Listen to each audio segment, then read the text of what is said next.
Hi friends, எல்லாம் நல்லா இருக்கீங்களா? இப்போ இன்றைக்கி நம்ம வீட்டில் சாயந்தரம் நைட்டு டிஃபனுக்கு சப்பாத்தி போட்டு ஒரு குருமா தான் வைக்க போகிறேன். என்னன்னு பார்த்தீங்கன்னா குருமாவில் ஒரு கிரேவி மாதிரி வைக்க போகிறேன்.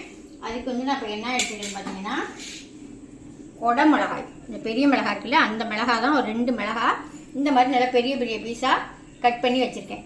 அப்புறம் வெங்காயமும் இந்த மாதிரி இதழாக மடலாக எடுத்து கட் பண்ணி வச்சுருக்கிறேன். இது இப்போ நம்ம வறுத்து எடுத்துக்கலாம். எண்ணெயை கொஞ்சம் அதிகமாகவே ஊற்றிருக்கேன்.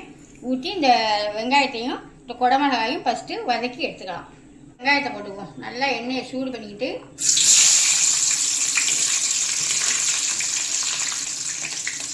ரெண்டையுமே ஒன்றாவே போட்டுக்கலாம்.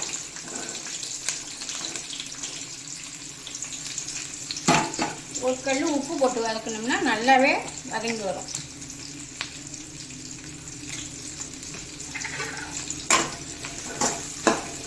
ஒரு சும்மா ரொம்ப வதக்க வேண்டியதில்லை, ஒரு கலர் வந்தோடனே நம்ம எடுத்துக்கலாம். நான் காமிக்கிறேன் உங்களுக்கு.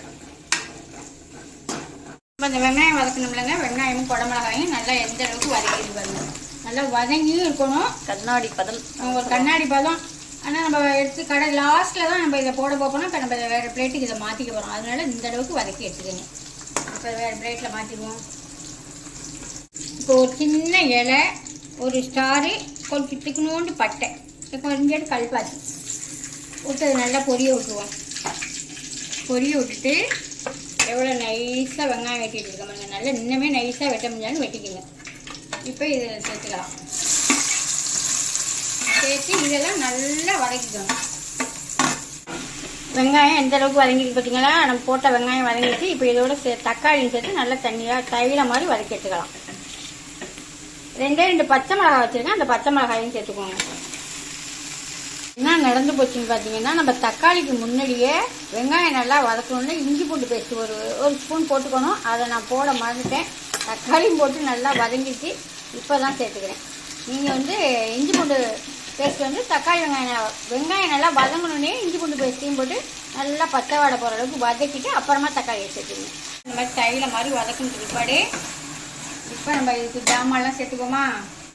கொஞ்சமாக நம்ம வீட்டிலே ரெடி பண்ணுற கரம் மசாலாங்க கொஞ்சமாக சேர்த்துக்குவோம். கொஞ்சமாக மஞ்சத்தூள், நம்ம பட்டாணி, பச்சை பட்டாணி, அப்புறம் வெள்ளை கொண்டக்கடலை இதெல்லாம் போட்டு குருமா வைப்போம். அப்புறம் கடலைப்பருப்பு போட்டு வைக்கலாம். இந்த மாதிரி வெங்காயமும் இது வந்து மல்லித்தூள், 1 ஸ்பூன் மல்லித்தூள். வெங்காயமும் குடமிளகாயும் இந்த மாதிரி வதக்கிட்டு செய்யல, அதை கடித்து அந்த சப்பாத்தியோட சேர்த்து சாப்பிடல அவ்வளோ ஒரு டேஸ்ட்டாக நல்லா இருக்கும். இது மாதிரி ஒரு வாட்டி நீங்களும் செஞ்சு பாருங்க. நம்ம ஏற்கனவே 2 பச்சை மிளகாய் போட்டிருக்கோம். 1 ஸ்பூன், ஒரு 1.5 ஸ்பூன் கிட்ட போட்டுக்கலாம். இது தேவையான உப்பையும் போட்டு விட்டுருவோம். போட்டுவிட்டு மிளகாத்தூள், மல்லித்தூள்லாம் கொஞ்சம் பச்சை வாடை போகிற அளவுக்கு நல்லா வதக்கி வச்சுருக்கோம். எந்த அளவுக்கு வதக்கியிருக்க பார்த்தீங்களா? இப்போ நல்லா புளிக்காத தயிராக இருந்தால் வீட்டு தயிர் எடுத்துக்கோங்க. அப்படி இல்லைன்னு சொன்னால் புளிச்ச தயிராக இருந்துச்சுன்னா நம்ம கடையில் உள்ள தயிர் புளிக்கவே பிடிக்காது. நான் இப்போ வந்து கடை தயிர் தாங்க எடுத்துருக்கேன். வீட்டில் உள்ள தயிர் புளிச்சு போச்சு. இந்த மாதிரி கடை தயிராக எடுத்து நீங்கள் எவ்வளோ கிரேவி செய்கிறீங்களோ அதுக்கு தகுந்த மாதிரி சேர்த்துங்க. இது நல்லா நான் ஒரு 4 ஸ்பூன் கிட்ட போட்டிருக்கேன். நான் கொஞ்சம் கிரேவி நிறையா செய்கிறேன். சூப்பராக நல்லா தைல மாதிரி ஆயிடுச்சு. நல்லா வதக்கி விட்டாச்சு. இப்போ இதுக்கு தேவையான தண்ணியை சேர்த்துக்கோங்க.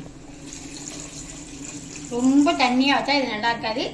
நம்ம அப்படியே கிரேவி மாதிரி தான் வைக்கணும். நல்லா ஒரு கொதி விட்டுருவோம். ஒரு கொதி வந்தோடனே அப்புறம் பார்ப்போம்.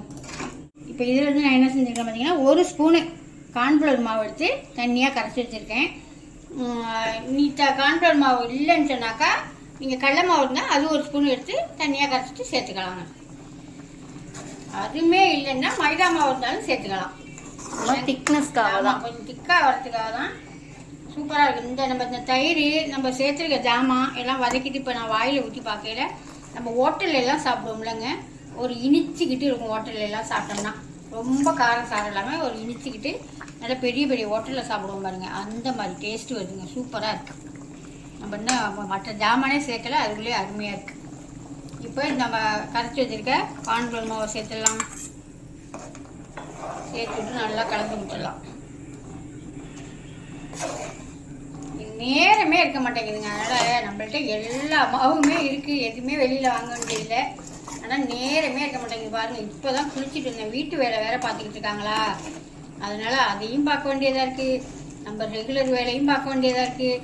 நேரம் இருக்க மாட்டேங்குது. அதனால இந்த சாயந்தரம் நான் 6 மணி ஆனால் ஒரு தோசையை ஊற்றி சாப்பிட்டோமா, ஒரு இட்லியை ஊற்றி சாப்பிட்டோமா, மத்தியானம் வடித்த சாதம் இருக்குதா, ஏதோ ஒன்று முடிச்சுக்கிட்டு 7 மணிக்கெல்லாம் விழுந்து 7, 7:30, 8 மணிக்குள்ளே படுத்துருவோம். எங்கையில் 8 மணிக்குள்ளே படுத்துருவோம். இப்போ நம்ம வதக்கி வச்சிருக்கிறத அதில் சேர்த்துக்கணுங்க. சூப்பரான கிரேவியாக இருக்கா, எவ்வளோ அருமையாக இருக்குது பாருங்கள். நம்ம ரெகுலராக செய்கிறது மாதிரி செய்யாமல் இந்த மாதிரி குடமிளகாயெல்லாம் வாங்கி செஞ்சு பார்த்தோம்னா அவ்வளோ அருமையாக இருக்குங்க. மெனக்கட்டு செய்யணும். இப்போ ஒரு 10 நிமிஷம் தான் இருக்கும் நான் செய்ய ஆரம்பித்து. ஆனால் அந்த மிளகாயெல்லாம் வாங்கிட்டு வந்து ரெடியாக நான் வச்சுருந்தேன், டக்குன்னு செஞ்சுட்டேன். இதே மாதிரி நீங்களும் செஞ்சு பார்த்துட்டு எப்படி இருக்குன்னு கமெண்டில் சொல்லுங்கள். அது மாதிரி நம்மள்கிட்ட இது கோதுமை மாவும் சாப்பிட்டா அவ்வளோ ஒரு சூப்பராக இருக்குங்க. பஞ்சு மாதிரி இருக்கும் சப்பாத்தியும். சப்பாத்தியை போட்டுக்கிட்டு காமிக்கிறேன். கடைசியாக ஒரு இதை கருவேப்பிலை தழையை கடைசியாக ஒரு ஃப்ரெஷ்ஷாக ஒரு கருவேப்பிலை தழையை டிவி இறக்கிடலாங்க.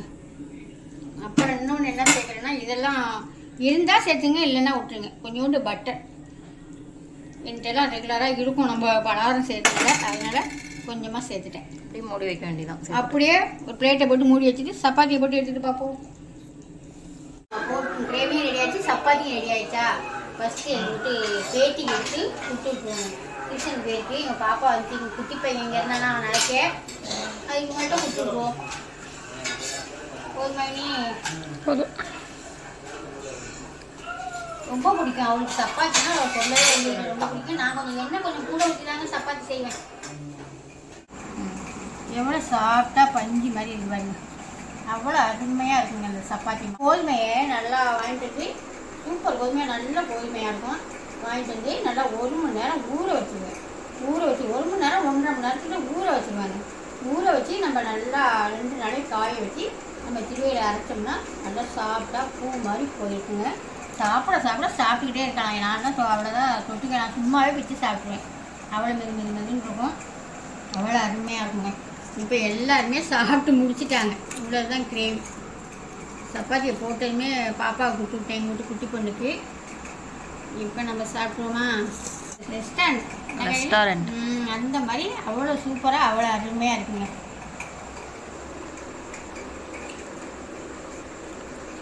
சூப்பராக இருக்கும்.